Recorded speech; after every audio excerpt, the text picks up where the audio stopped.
in its real original place. Now it's at the Museum of Padua, so it's a wonderful experience. Then downstairs we have a room with an app, and you are going to have a lot of information about Padua, about all this, the frescoes that were made in the 14th century, and a small room with a precious magic painting by Guariento, an angel by Guariento. Then we have also the furniture by Moroso and the beautiful photographies by Francesca Magnani. And on the stairs, this new installation by Osmo, who is there at the door. And in this way, through the installation, we tried to combine Italy and United States, past and present. But this, I am telling this why, because even the talk will be very articulated. We are going to start speaking about Giotto with a mathematician, Sunil Singh, who will speak about the mythology of the circle, if I understand it correct. So please welcome Sunil Singh. Thank you very much for being here.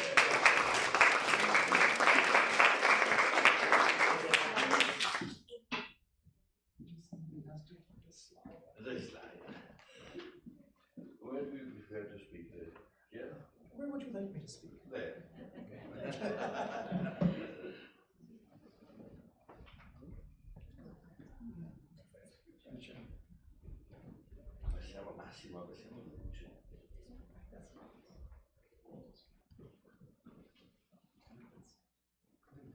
Thank you. Can everybody hear me? Yeah. Thank you. First of all, Since we are recording, it's better if you use the microphone. Oh, sure. Because they are going to hear you, but there will be nothing in the... Check. Okay, perfect. Thank you. Before I start, the first thing I need to say is what a true honor and pleasure it is to be here. As an Indian mathematician from Canada, I had friends who thought I was speaking at the Museum of Mathematics, which is 1.5 miles south of here. So when they said, Sunil, what are you doing at the Italian Cultural Institute? Well, the answer to that question is this presentation. So I practiced my presentation with my friends. So I definitely want to thank some people, Roberto Leon Martinegro, the Italian Cultural Institute for inviting me. And the gift I think I want to give back to you at the end of this 25-minute talk is for all of you to have a greater sense of pride in Italian culture and art through the lens of mathematics and through the lens of Giotto. So the title, Space and Time of Giotto. I'm not just talking about the time that he lived in. I'm talking around the space and time before and after.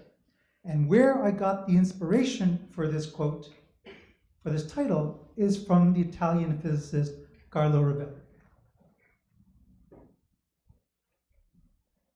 Tonight is a confluence, a meeting of those things, of those entities and the events. This time right now, that's what we measure our world by, okay? Space and time. So that is going to be the overarching theme in my talk.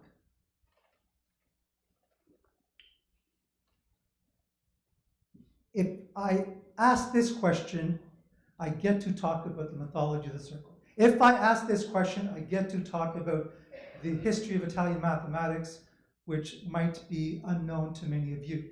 Because we know what Giotto drew.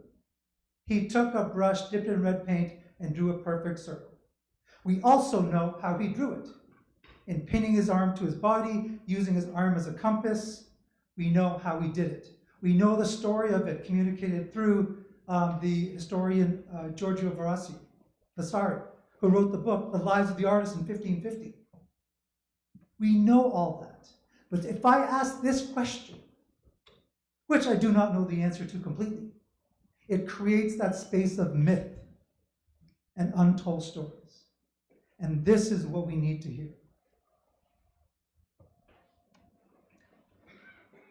Somewhere in these 9 circles, the idea of the circle, lies the answer of why Giotto drew the circle. I'm not sure exactly where, but I can tell you that it is somewhere here. Because he had enough confidence to draw just a circle, and he had confidence knowing that Pope Boniface VIII would also take his work by merely drawing a circle. Somehow he knew that the power of the circle would reach the Pope. And yes, the rest is history, but for me, again, why did Giotto draw the circle?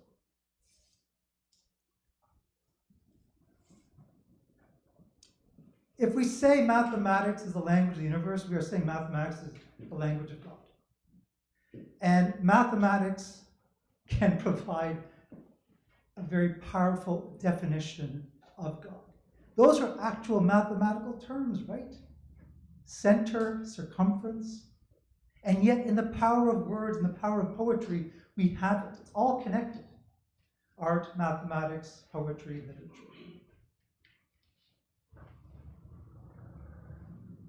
So this is the first thing we have to do.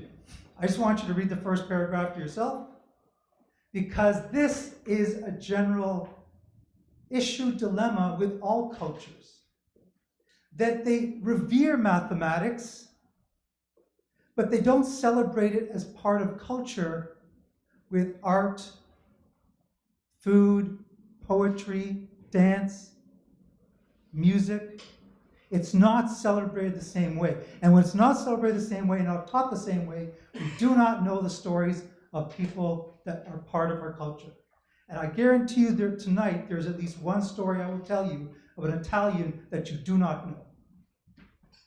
And yet he is one of the most important Italian people in terms of history. But because he was in mathematics, his story has sort of fallen off. So I'm going to sort of try to do this in a physics way in terms of Carlo Rovelli. If we're going to understand Giotto, I must put it through these 2 lenses. And I don't know if they're going to work exactly, but what I mean by symbolically, a converging lens in terms of Italian art and mathematics, and then a diverging lens and a broader picture of art and mathematics. We are going to go full circle. We are going to talk about Giotto, and then we're going to end with Giotto. But I'm going to take you on a wild ride through Italian history.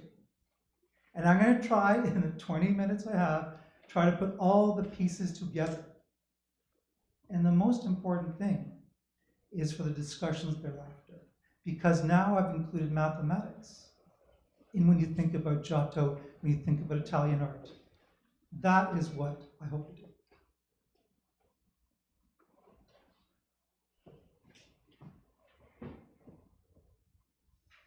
This is where I start.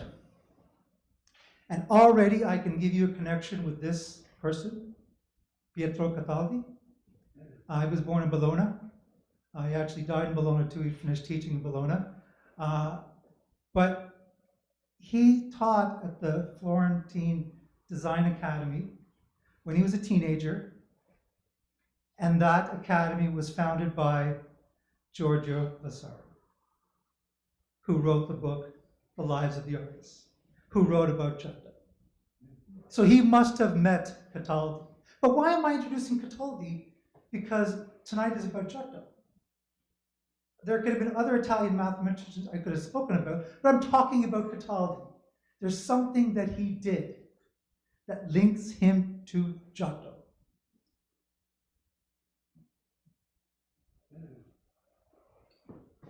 Like Giotto, he pursued perfection. 496, I know you're probably thinking, I didn't think there was going to be math here tonight. 496 is a perfect number. 16 times 31. 16 is a doubling number. It's a binary number. 31 is a prime. But it's a better relationship than that because the exponent difference is just 1. I can write 16 as 2 to the exponent 4, and I can write that 31 as a Mersenne prime. And then it is the sum of consecutive odd cubes. If you add 1 cube plus 3 cube plus 5 cube plus 7 cube, you get 1 plus 27 plus 125 plus 343. That is 496. But those are just the outcomes of perfection. What makes 496 perfect? And how is that related to Cataldi? And how is it finally related to Giotto? Well, if you take all the numbers which go into 496, 1, 2, 4, 8, 16, 31, 62, 124, 248, add them all up, you get 496. They're rare. And these are the first two. 6 are perfect numbers, because the numbers which go into 6 are 1, 2, and 3. We don't include the number itself. 1 plus 2 plus 3 is 6. 28 is the next one. All the numbers which go into 28. 1, 2, 4, 7, 14, add to 28. Where does Cataldi come in? Cataldi did not find the next number after 496, which is 8,128, the next perfect number. He did not find the next one after that, which is 33,550,336. What Cataldi found were numbers 6 and 7 by hand. How much time do you think he must have put? And he found those numbers before there was proper algorithms. The same amount of time Giotto must have practiced his circle. The amount of time he took to put this together, to get these perfect numbers, which are in the billions and trillions. This is art. And it's art which has gone unrecognized by most people.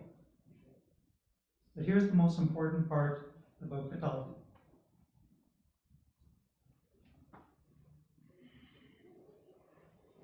That is the heart and spirit of the Italian people. He believed in the power of perfect numbers so much, just as Giotto believed in the power of the circle, that he wanted this to be done everywhere, even among the poor. And if he wanted to do that, he must have taught in Italian, because customary at the time was to teach in Latin. But Cataldi said, no, I want to teach in my native tongue. I want to teach in Italian. So this is the first time ever in my entire life have I actually had an audience where I could talk about the story of Pietro Cataldi. So that's why it's an honor for me to be here, because I've never had a chance to say that and connect it, of course, to Giotto. And there is an article from Quantized Academy, or I can't read that, magazine.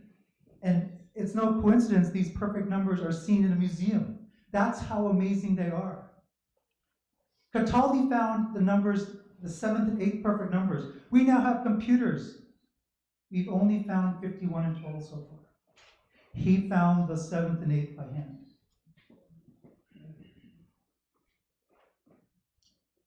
Which brings me to the second mathematician I want to talk about. I want you all to think of your favorite Italian book, okay? Or the most famous one. Think of it. Most famous Italian book, the most important Italian book that you know. Might be The Prince by Machiavelli. Might be any of the works by Dante, Umberto Eco, Ilana Ferrante. There's one book which is missing.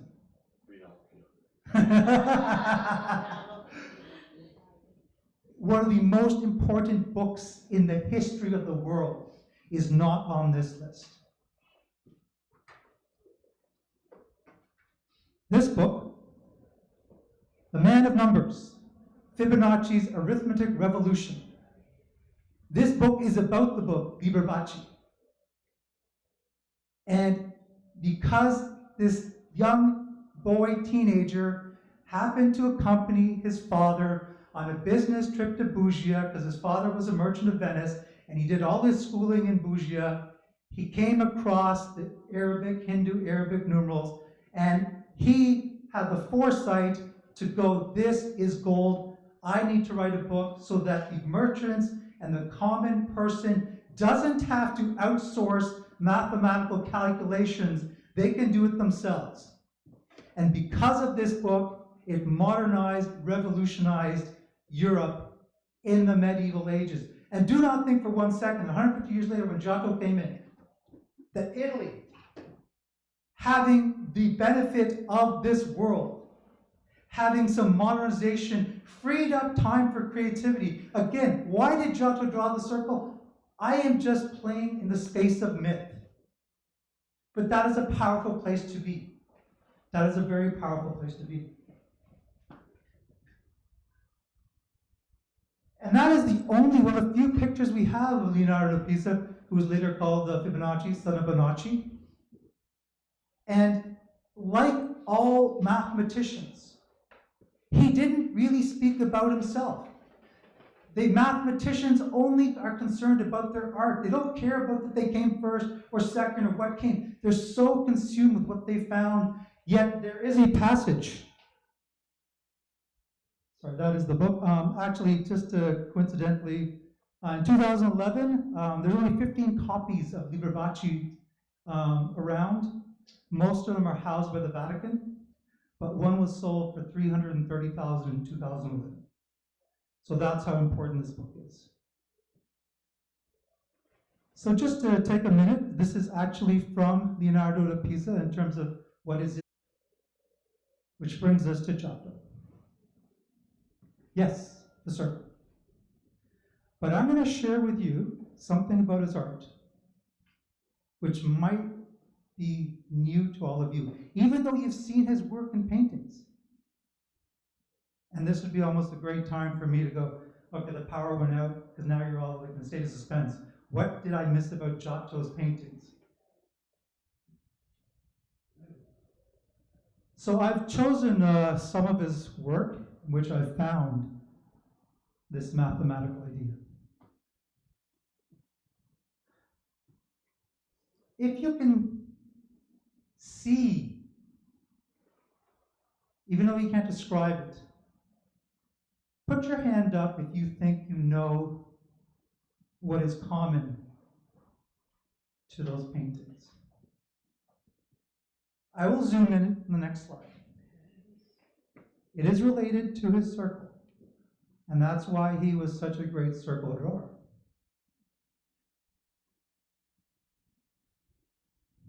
Let's zoom in. Those are called Celtic knots. But what many people don't know is Celtic knots originated in 7th century northern Italy. These Celtic knots are all over Giotto's paintings. You know the curvature, the skill, and the mathematical eye it takes to consistently draw those knots, to understand where they loop? I would have loved to watch him draw one of his paintings. Oh, the finished work is amazing. But as a mathematician, as a human being, to humanize something, I would love to see him draw one of his paintings, especially with the Celtic knots. And again, it's mathematics. That's why I'm saying Giotto was a mathematician, because Celtic knots, now we're not talking about the knots in your shoes, because the knots in your shoes you can untie. We're talking about knots which are closed loops. And this is related to how chemical interactions between elements. This is related to space. Now, I'm not saying that when Giotto was drawing these knots, he's thinking through physics and math, but I'm going to tell you this, he was a mathematician. He was an artist, but he's also a mathematician. And going back to Paul Lockhart's quote, mathematics is art. So just to say that Giotto was an artist, is to say he's a mathematician. It's time to come full circle.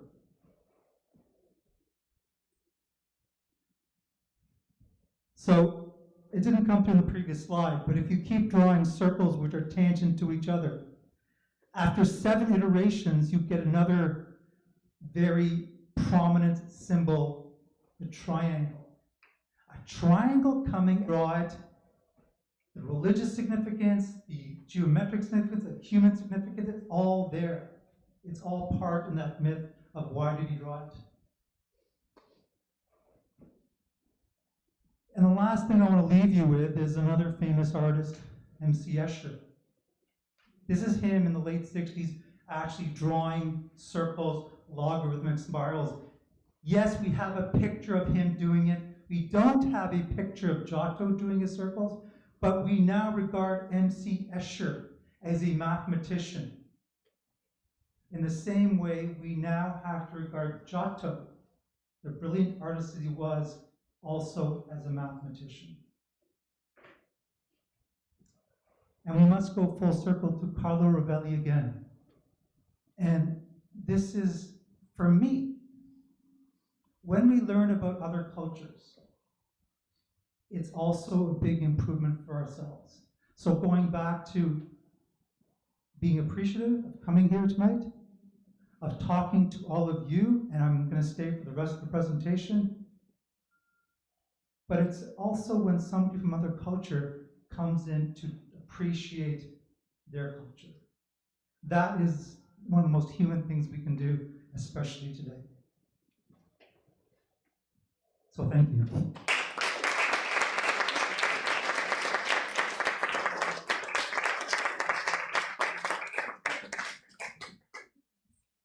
Thank you.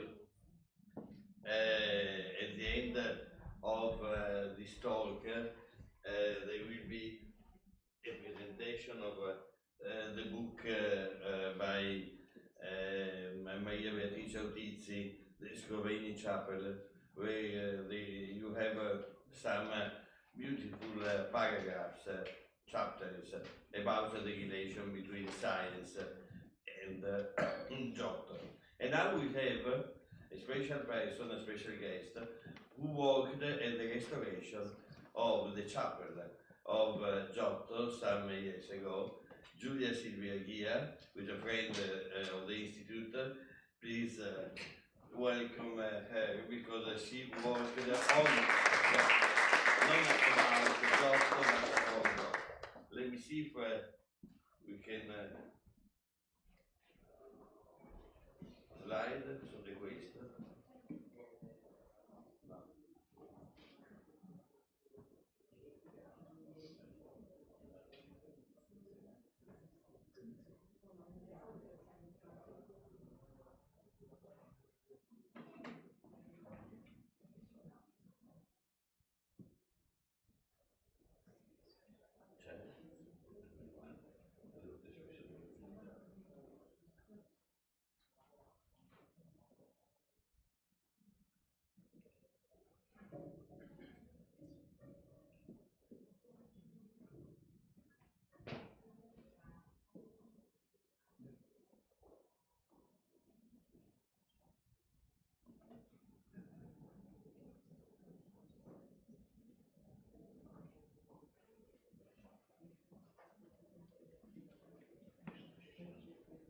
Thank you.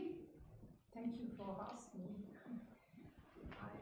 Today, I really preparing these few words that I want to tell you this evening. I just make a jump in my past because I actually restored Giotto di Scrovegni Chapel when I was 20 years old, and it was a great emotion, a great responsibility, and the experience was literally amazing, working with different teams, and among these all these restorers, there's one, let me say, one lady that was literally like seems like a queen for us, because I'm talking about Pinin Brambilla, and she died a couple of years ago. I actually don't remember the exact date of her death.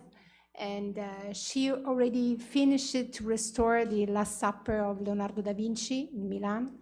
And then she came to work with us, with all these young guys, to restore the Scrovegni Chapel. And she moved daily using her car, driving from Milan to Padua every morning, and every day come back to, and she already was over than 80 years old, so she's literally a queen of restoration, queen of conservation treatment, and I want to remember her this evening. So seeing such a masterpiece up close is a unique privilege. I will always carry Giotto with me, and as it has been all these years. The meticulousness, precisions, the courage of these artists tell us the stories of Mary and Jesus, making them really and literally very, very humane. His manner was certainly a break with the Middle Age and opening to the Renaissance. In his life, we already remember it, Giorgio Vasari in 1550, 200 years later almost, wrote about Giotto, described as making a decisive break with the prevalent Byzantine style and as initiating the great art of painting as we know it today, in introducing the technique of drawing accurately from life, which had been neglected for more than 200 years. So Giotto di Bondone, this was his real name, probably was born in Florence in 1267. And I think the most important masterwork he realized is the Scrovegni Chapel in Padua. Also called, probably you heard about it, called Arena Chapel, which was completed around 1305. The fresco cycle talk to us about the life of the Virgin and the life of Christ in the two different wall. And Giotto, we know less things about Giotto. We know that sure he painted the Arena Chapel, that sure he realized the design, the draw of the bell tower that you see here. We actually don't know anything with certainty. His date birth, his birth date, we don't know. His birthplace, his appearance, we saw over there on the left part. A portrait is not a contemporary portrait by an unknown painter, and it conserved at the Louvre Museum. His apprenticeship, the order in which he created his works, where or not he painted the famous frescoes in the upper Basilica of San Francesco in Assisi, and his burial place. So Vasari told about Giotto in many different stories, but you know, Vasari wrote about Giotto 200 years later, so we are not sure if he tell us the truth about him. We know that Giotto became an apprentice to the workshop of Cimabue. Then he moved probably to Rome with him, and he moved probably to Assisi with him, and to realize the San Francis, the frescoes on the San Francis Basilica. When Giotto was almost 38 years old, around 1305, executed his most influential work, the interior fresco of the Scrovegni Chapel in Padua. Okay, this is the Assisi, and this is the Scrovegni Chapel. So Enrico degli Scrovegni commissioned the chapel to serve as a family worship, burial space. And the theme inside the Scrovegni Chapel is the salvation. And there is an emphasis on the Virgin Mary, as the chapel is dedicated to the Annunciation and to the Virgin of Charity. As was common in the decoration of the medieval period in Italy, the west wall is dominated by the Last Judgment that you see on the left, and you have two details on the right. Giotto figures, you can understand easily, are not stylized, are not elongated, and do not follow the Byzantine model of his contemporaries.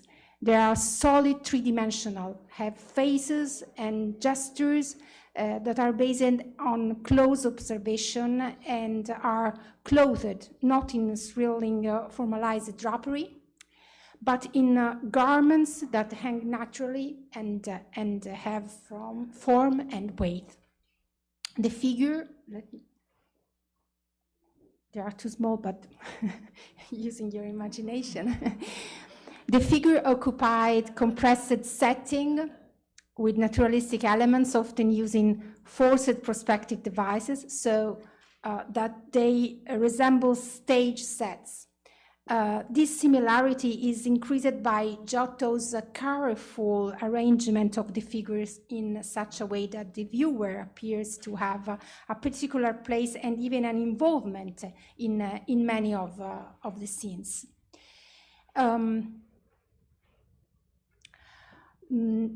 Description of the states of soul, the emotion are very evident. Let me just show you these two details here, these scenes here, in Mocking of Christ and Lamentation, in which the viewer is bidden by the composition that Giotto has created to become mocker in one and mourner in the other.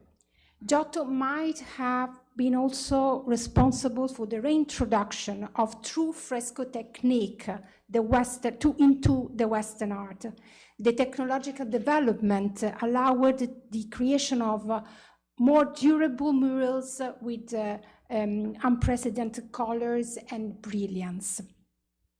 So I show you, okay, in this detail, you see a day of work. You can easily understand because in the sky has two colors, light one and darker one.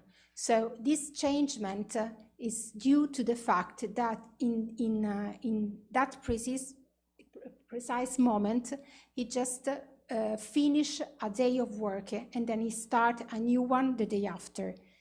And another thing that you can see easily is the helmet of all the soldiers that is dark, is black, because at that time was applied using a silver, a very silver thin of silver that during the time silver turn in black. Gold doesn't change, do not change, and in fact the details realizing with the gold remain yellow, remain gold color, but all the things that realize in silver became black. Another thing that the chapel was built like the chapel of a huge palace. And has in front the facade has a porch. The build that the palace that Enrico Scrovegni realized collapsed, and during the time also the facade porch was destroyed. So the chapel remained alone and is a strange chapel because it's very high and narrow. And this is why the architectural static is very delicate. And so during the conservation treatment that we carried out, we had to consolidate a lot all the layers that compose not only the superficial layer, I mean the painting layer, but also we need to go in deep inside the wall.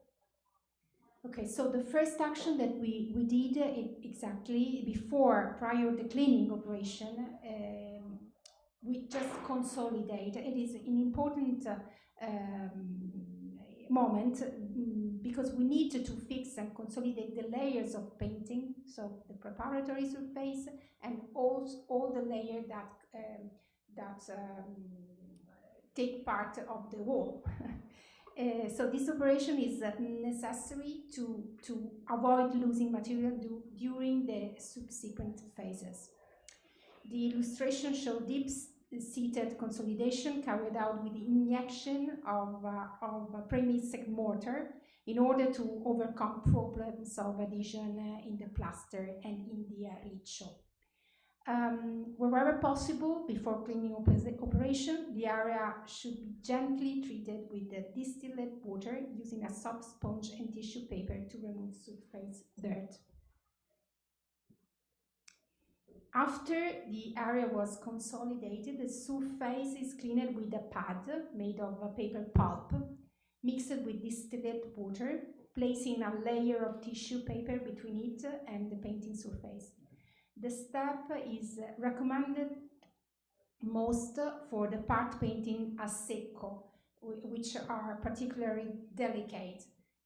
The part realized at secco means that they are not realized by fresco. So they realize when the surface is completely dry at the end to finish the composition. So the final step is to complete the cleaning process with a soft dry pad. To last photo, you can see very well part of the scene depicting the wedding procession before and after the cleaning. Then we have had a great problem inside this, on the surface of the entire cycle, the soluble salt, and so we need to make an extraction of them. I mean, the wall is something you have to think that the wall is it's full of holes, and there is a dialogue between the temperature and the humidity inside, with the temperature and the humidity outside. So the water that the humidity has inside move inside the wall, and sometimes remain on the surface, on the surface dry, and what is remain is the salt. So the aim of extraction procedure is to eliminate the accumulation of mineral salt from the surface layer. The most frequently used method, as long as it's compatible with the painting technique, consists to apply mixed pads of cellulose pulp or any other material that can easily be removed after the application. Another technique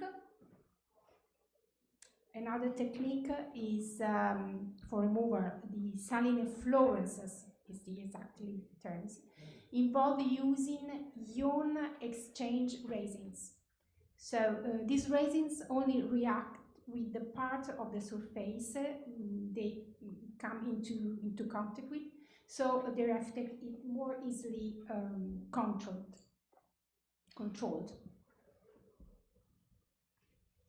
Then at the end, we have to finish and to dedicate the last part of the conservation treatment to the aesthetic presentation. And so the pattern of lines or tratteggio is the technique that usually we use for this final part, and this is the technique used to deal with the lacunas, which disturb the overall view of the fresco. It is always done in watercolor, so that it can be reversed at any time. First, the area is making out and the sketch is prepared. Then parallel vertical layers, you can see the photos that I put in the slides. Then parallel vertical lines are drawn close together, forming a pattern that is no way corresponds to the original painting. And in the center, one of the phases of the operation. You see other example. Another problem that we have had is the removal of the pre-existing stucco works that are completely altered by the time. So we have to carry it out, and probably they put on this stucco for aesthetic reason or just for conservation reason. We actually don't know in previous restoration project, and then we replacing them with more suitable materials in terms of conservation and aesthetic. At the end of all, we work a lot for the presentation. That means the visual lowering of lacunas. This is the right terms that I need to use in this part of the presentation. That means of tinting the plaster with watercolor, and in this way the lacunas recede optically, no longer disturbing the overall view of the wall work, while at the same time ensuring a proper understanding of the artist's aims. Though the missing pigments is not replaced, the aim is to give the exposed stucco work and plaster an appearance that is homogeneous and compatible with the surrounding area, so that they disturb the overall view of the painting as little as possible. I'll show you some example before and after the conservation treatment. This one before and after the conservation treatment. And you see these amazing details, because when I was on the scaffolding, I just go around, I just spend, before I start my job, my part of the fresco that I need to restore inside the team. We divide the work, you know. I spent 3 days just looking around me. I was completely surrendered by the amazing work by Giotto, and I discovered some details that I literally asked to myself why Giotto was so precise. He just realized all the single air of the figures, all the tears of the lady. This was the scenes of crucifixion. Because if you think these frescoes, you can see from the floor, and they are up 10 meters, so it's incredible. You know this precision of Giotto to realize them. And this is me when I was 20 years old with Giotto and my young colleague. In the center, you see here Giuseppe Basile. He's still with us, unfortunately. He was my professor, and also Anna Marcone. She was my professor. There are two people that are not with us, but with me for the rest of my life. Thank you.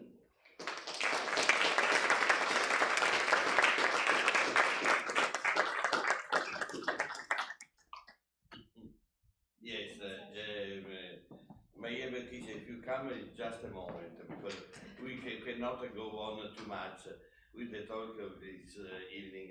And so I would like to say a special thank you to Beatrice Ortizi, because she is responsible in great part of the art direction of the exhibition we worked together.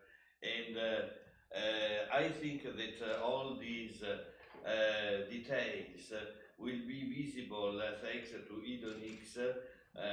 They are there because during the summer there was a new campaign of scanning, so we have new images, very well detailed, of Giotto, and we are able to see many, thanks to these devices, to see many things that usual visitors don't have the time and don't have the possibility of seeing usually when they go to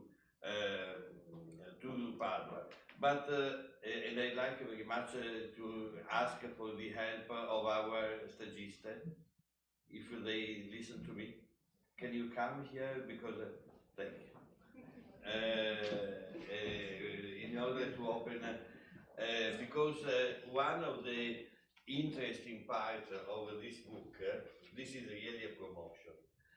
It's we sell it outside, but if you don't find it, please go to Amazon and you will find.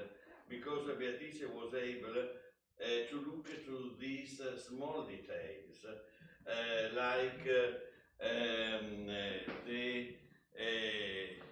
the study of nature, of plants, maybe vuoi dire la Yes, yes, this you see.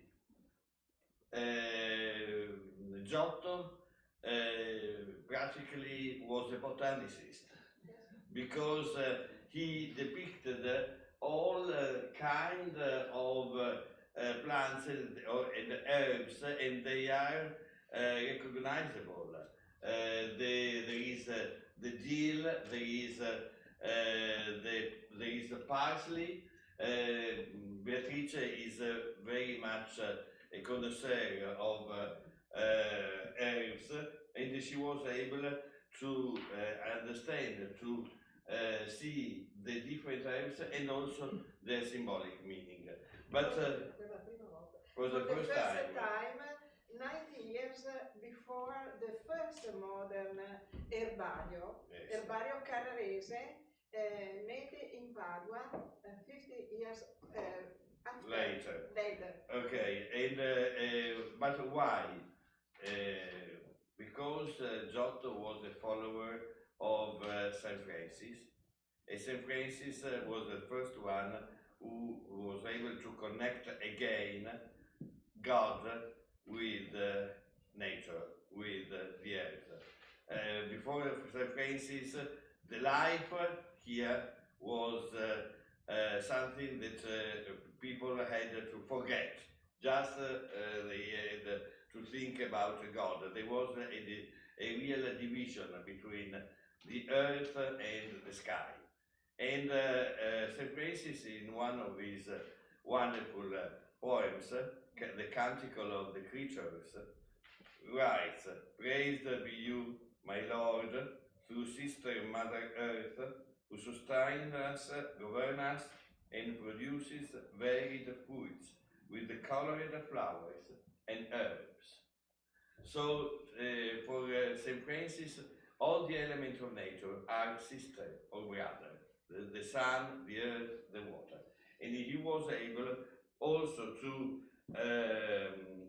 depict the anatomy of the body, because Padua at the time was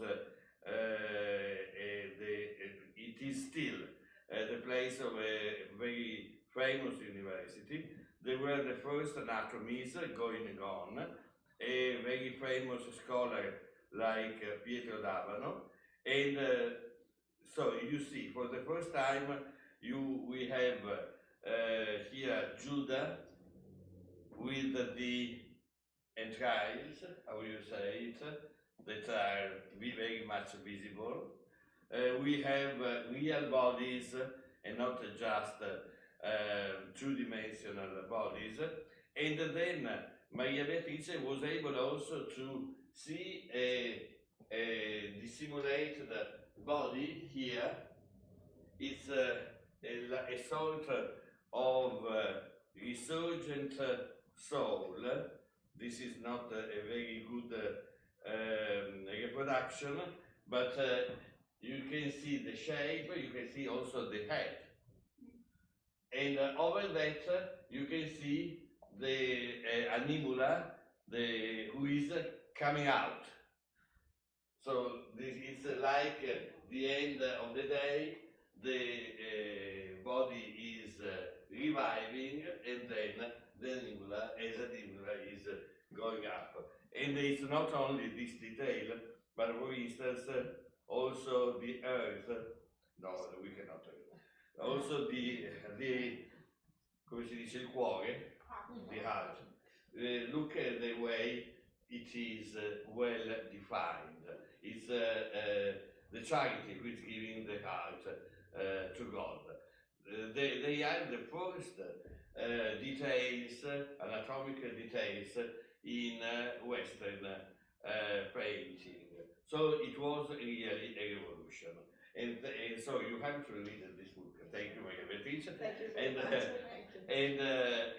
I would like to close this talk, and then everybody who wants will be free to use. We have here Giovanna somewhere. Idonix is here, and they will give you the instructions. But I would like to close this talk with two other artists that worked for this exhibition, and I'd like to have them here, Osmo, if he is here, and Francesca Magnani. Osmo is always around.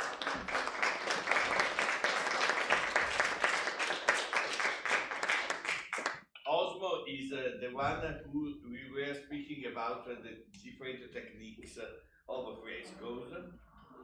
Non da quella parte perché c'è il filo. Di qua. Osmo is the artist who made that beautiful painting on the stairs. It's a fresco a secco, I think, because he didn't use the new intonaco, and I'd like very much, and Francesca made that wonderful postcards of Padua today, but it's also Padua in the old times, because there are many historical buildings. So I would like just you to say a few words to our audience in order to explain how you relate with the Giotto and with the rest of the exhibition. Osmo, please. Hi everyone. I'm Osmo, and I came from actually Paris, but I'm Italian, as you can see from my accent, I guess.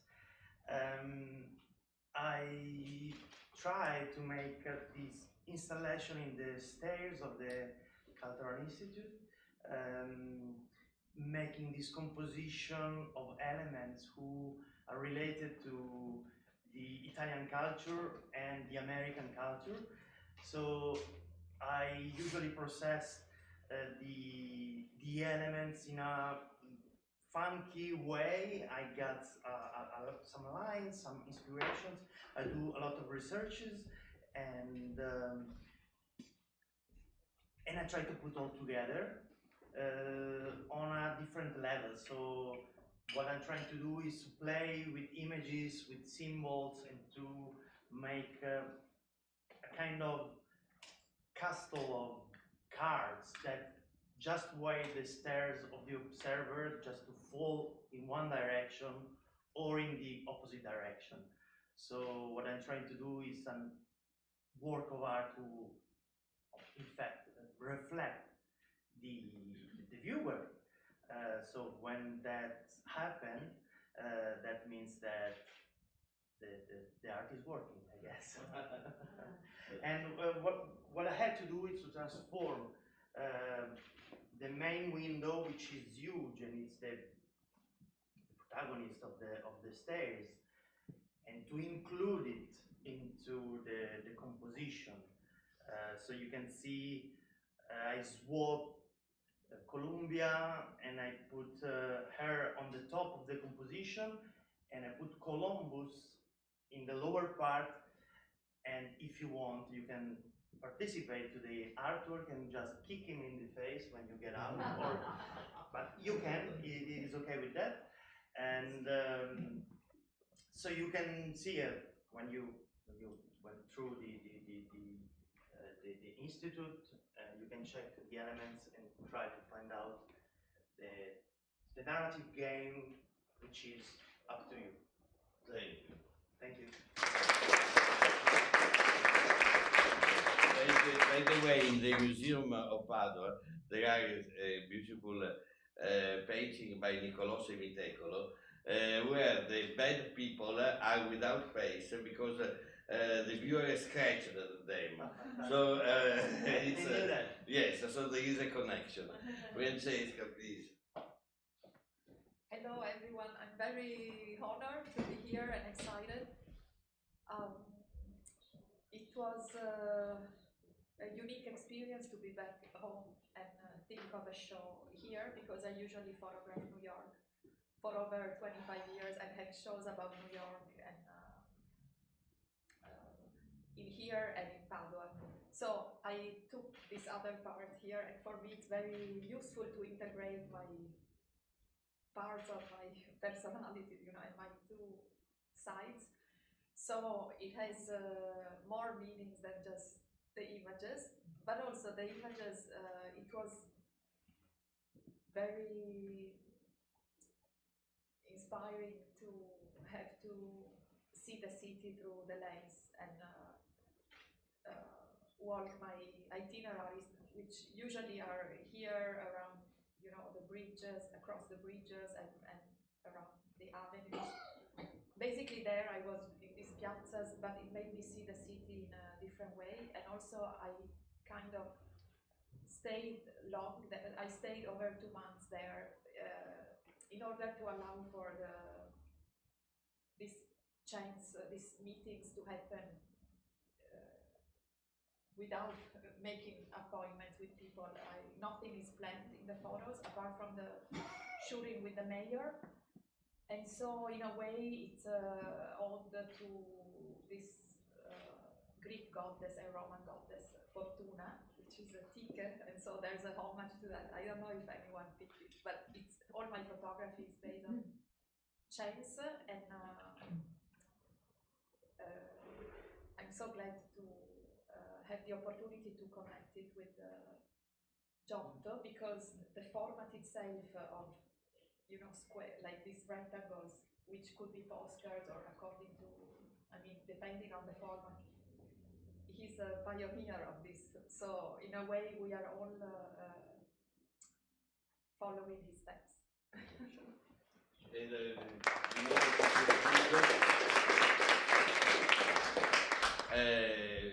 I repeat, we have to say thank you to Idonix. Without their support, this exhibition could not have been possible, and I would like to ask you just to introduce yourself and Idonix in a few words. I know that you have a plane to catch. Just to say hello to everyone. Good evening. I wanted to thank the director for this opportunity, and we are Idonix, and thanks to my team, we had the possibility to, let's say, to transport Cappella degli Scrovegni in US, and so this is, I hope, thanks to the director too, the first stop to travel around the US with this our technology. I would like to suggest to you at the end of this moment, you can have this experience. I will have with me Roberta, and we are really welcome. We are really welcome to find and to see all the details of Cappella, and I hope also that you will have a chance to see also live. Thank you to everyone. Thank you.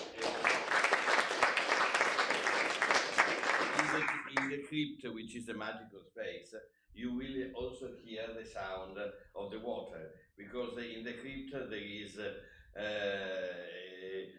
place where the water come out, like in many sacred places in the past, because the water was a sacred symbol. So it's also it's not only an experience for the eyes, but also for the ears and for the sounds.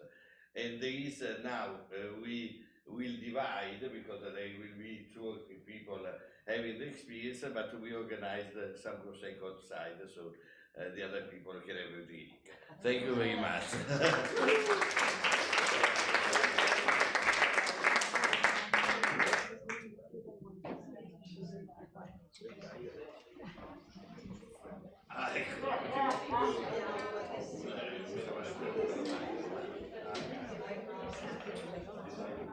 Sì,